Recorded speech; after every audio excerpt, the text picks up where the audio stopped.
Well guys, good morning, good afternoon, and good evening to all. Welcome to Hartung Family Farms. And today we have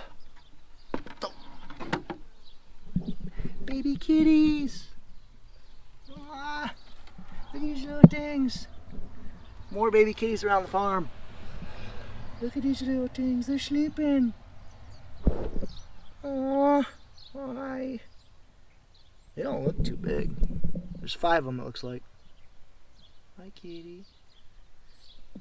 Hi. There you go.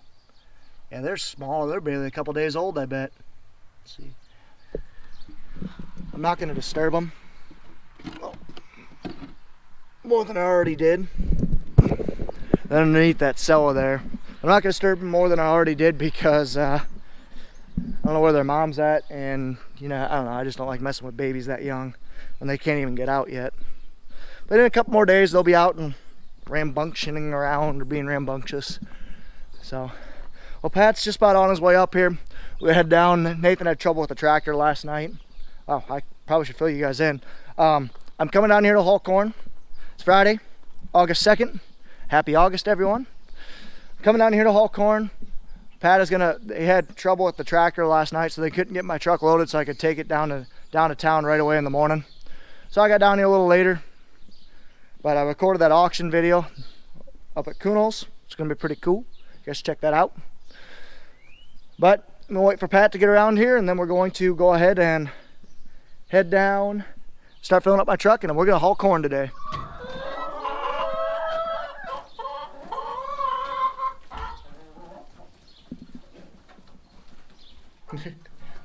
They really want that food.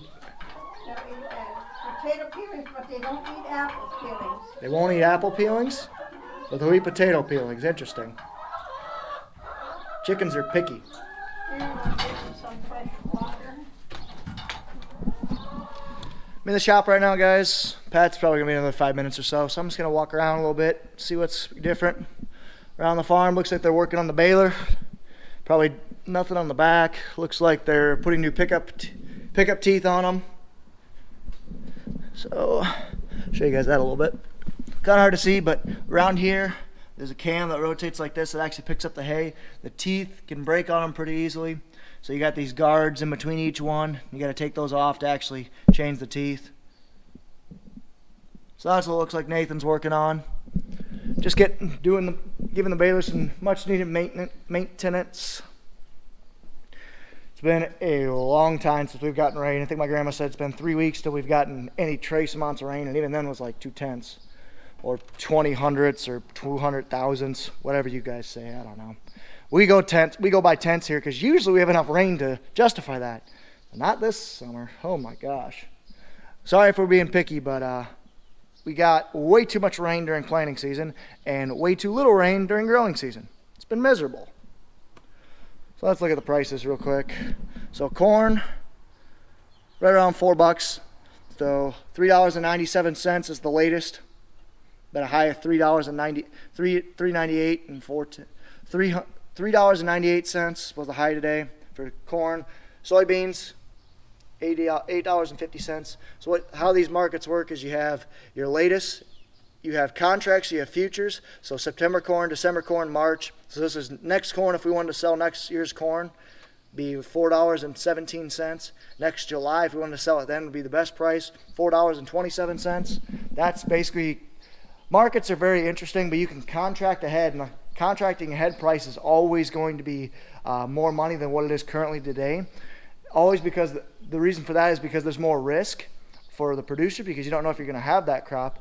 Also, it helps spread out the loads. That way, like most of the time you'll find your corn is worth less at harvest, and it's worth more if you can hold it over until March or May, because everyone tries to deliver corn during harvest, that way you don't have to store it. But price is always going to be low, and there's usually longer lines.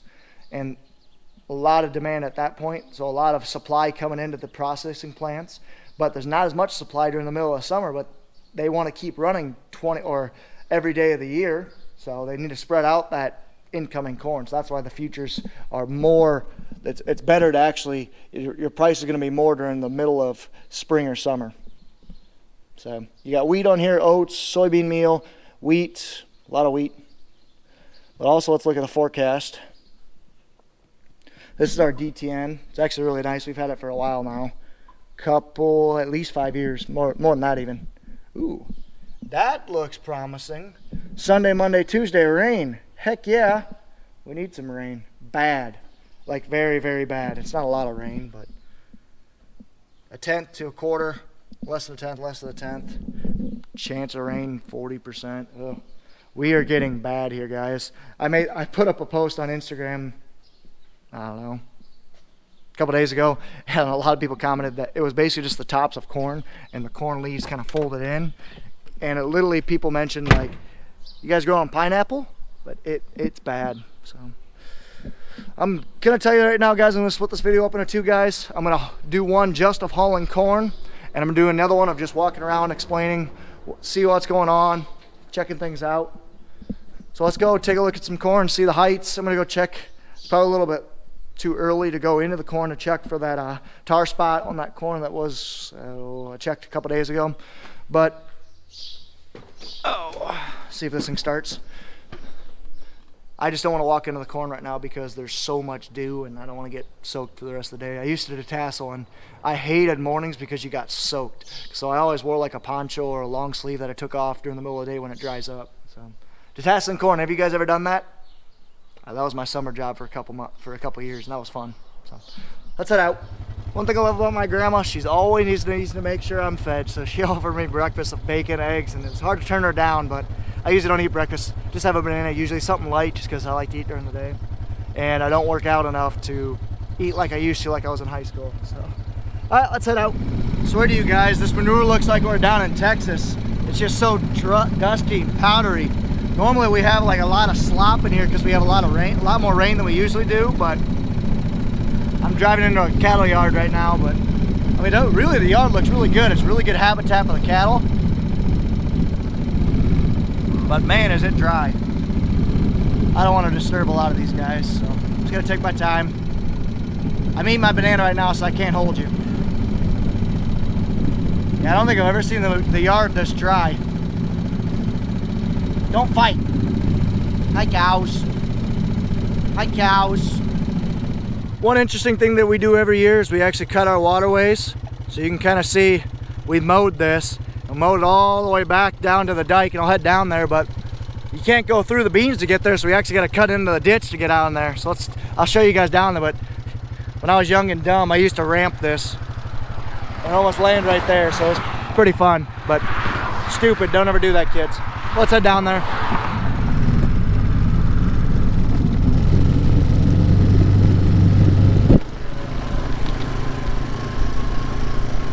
Usually get a decent amount of bales here too because it's thick, and it helps cleans it up. We like to have mowed waterways before harvest because we hate going through a really big amount of grass and crap because A, you can't see if there's a big washout or something you got to avoid, and B, it just makes the farm look nicer and cleaner. So you can kind of see, got all this mowed down recently. Here's the dike that we actually had to clean out earlier in the year. You can kind of see it definitely dropped down below, but those are the two inlet funnels, whatever you want to call them. We don't tile much around here, so we don't have a lot of intakes. That's what they are. So the beans are really, really dry, dormant, whatever you want to say. Oh, they don't look good. Beans haven't grown since I've been down here last. Pat actually told me the other day that beans can actually grow dormant if they don't have enough water, and I think that's what these are. They haven't grown in at least a week since I've been down here. It's not good. So beans will actually go dormant until they get rain, and corn will actually just the roots will keep, instead of growing up, they'll grow down and grow their roots until they find water source to grow up. So it's really interesting. I kind of wish I would have studied agronomy because that stuff's fascinating to me. This is what it would look like if we didn't mow our waterways. Stuff higher than the four-wheeler, not looking clean, stuff growing everywhere. It'd be good habitat for pheasants, but that's all we have set aside. I don't know, we got 30 acres of set aside right now. Our farm's gonna be a lot more here in the next couple of years. But earlier in the spring, we had a big washout here that we filled in with rock. I wanted to show you guys, but that goes down in a deep creek, which goes to the Maquoketa River, which goes into the Mississippi River, which goes down to the Gulf. So So we have our vac here right now. We're actually pulling soybeans out with this vac. I put a lot of these soybeans in here when I was hauling from Andrew and Bellevue. If I can find the video, I'll put it in a card right here. But, so we have the vac down here. We're also pulling out of this corn, pulling out of this bin here of corn, 30,000 bushel. I also put most of this corn in here when I was moving corn last year. So as soon as Pat gets up here, he can get the tractor going and we'll actually get some corn hauling. But I'm gonna go over and show you my Uncle Jerry's pride and joy that he used to love. And I'm sure Brian at Brian's farming video would love to see this thing in person. But it's a beautiful car. I don't know much about it, but I just know it's awesome. I'm looking at it right now. It's a Plymouth Duster, and she is mint. It's so fun to drive. I haven't ridden in it since my Uncle Jerry passed away. But man, is this a freaking awesome car. Michael, his son, kind of takes care of it now. But whew, this thing's beautiful. What do you think, Brian? I know that people wanted me to do a full equipment tour, guys, but I actually, the last time I did that was, I believe, this spring. I'm going to link that right here. Here? Yes, here. But I really don't feel like we've got enough different equipment to justify an equipment tour. I'll do one this fall for sure, just because I know we'll have new stuff by then.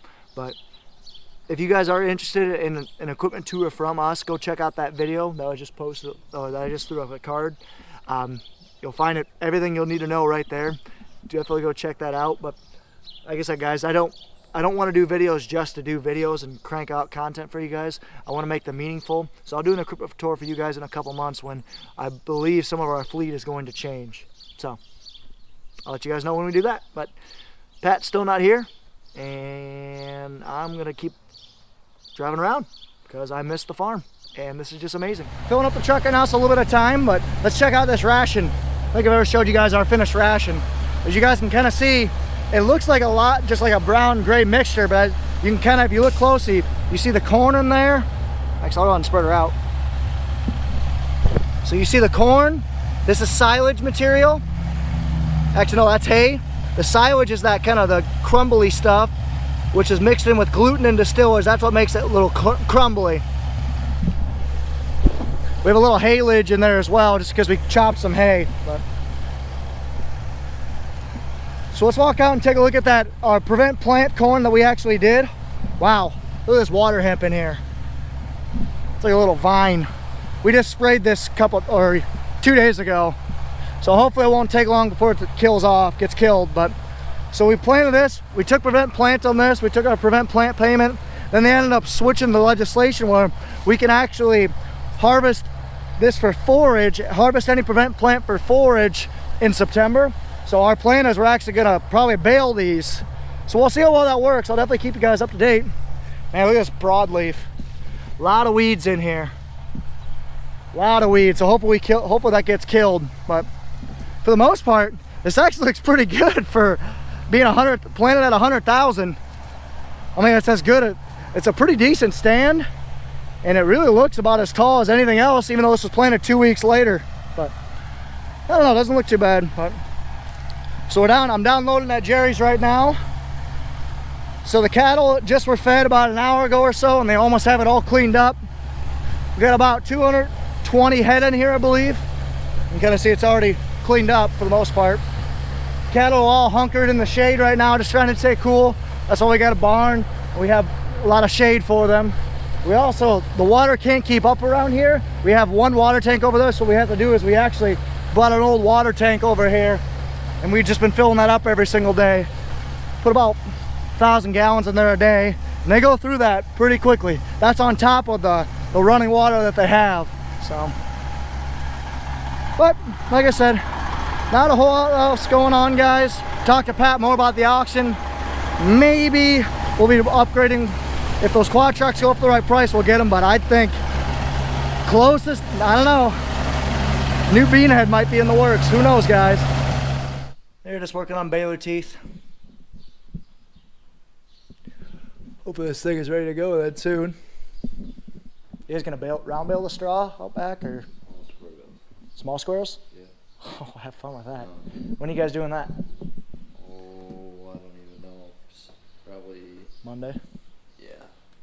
That makes sense. Alrighty guys, so I'm gonna walk over and take a look at this cornfield I was in a little while ago. It is fully tasseling. Ooh, Brent 1082 grain cart, and it's a big grain cart, and then the 656. But yeah, so we're actually gonna be pretty down on manpower this year, so honestly, I'd hate to say, but it might not surprise me if we only want one combine for harvest this year. This might take forever, but this corn is getting some black spots on it. No, I'm not gonna try and find, because I can't go too far away from this truck, but basically we did some scouting a couple days ago and we decided that all of our early corn around here, it's about 250 acres. There we go. That's what we're finding. Tar spot all over the corn. That's not good, so we're actually going to be spraying some fungicide and some stuff to fight this disease on all these early corn. So we're actually going to have a helicopter coming down to spray this probably the next week or so, but I unfortunately will not be here to see that. But so it is what it is. Sorry guys about that, but they're going to come and spray that here shortly, just to help fight this disease with this early corn. So, nice truck, huh? Alrighty guys, it's not gonna be too long. Harvest is just around the corner. We actually just harvested our oats field. I'll show you guys where that's at here in a little bit. So, let's go do that. Well guys, if I would have known about it, I would have came up here yesterday, because we had our neighbor's 6620 John Deere side hill combine come up and combine our oats. And here they are. Not bad. 650 bushels out of 16 acres, so whatever that comes up to be, math. Well, that's actually a really good yield. 40 bushel yield. Not bad for us. So this is going to be oat seed for cover crop. Probably grind some as well. Going to start incorporating more cover crop. That's why we always grow some oats. But the biggest reason why is we're going to use this for straw. And then there's going to be alfalfa growing here next year. So there's a lot of reasons why we grow oats, but it's a parent crop to alfalfa, and we use it for straw. And apparently this straw is going to be amazing. We have had really good conditions for it, like really good conditions for it. The alfalfa's trying to get up there, but it's struggling because it's so dry. But the good thing about the dryness is it can make some great straw. Let's go take a look. Really awesome straw, light and fluffy, not ground up or anything. That is going to be some great straw. You know what? Straw angel. That was probably stupid of me. Alrighty guys, I need to head off to a rehearsal dinner for a wedding. Man, look at the cracks in the ground. Oy, not good. Well, I'm gonna close this video out, guys. Last video I'm gonna have on the farm for at least until September. There'll be videos coming. They'll be spread out a little bit, but sorry about that. It's just, I travel a lot for work. But I hope you guys enjoyed this video. If you guys did, be sure to like, comment, and subscribe. Follow us on Facebook and Instagram at Hartung Family Farms. And of course, guys, as always, ta-ta for now.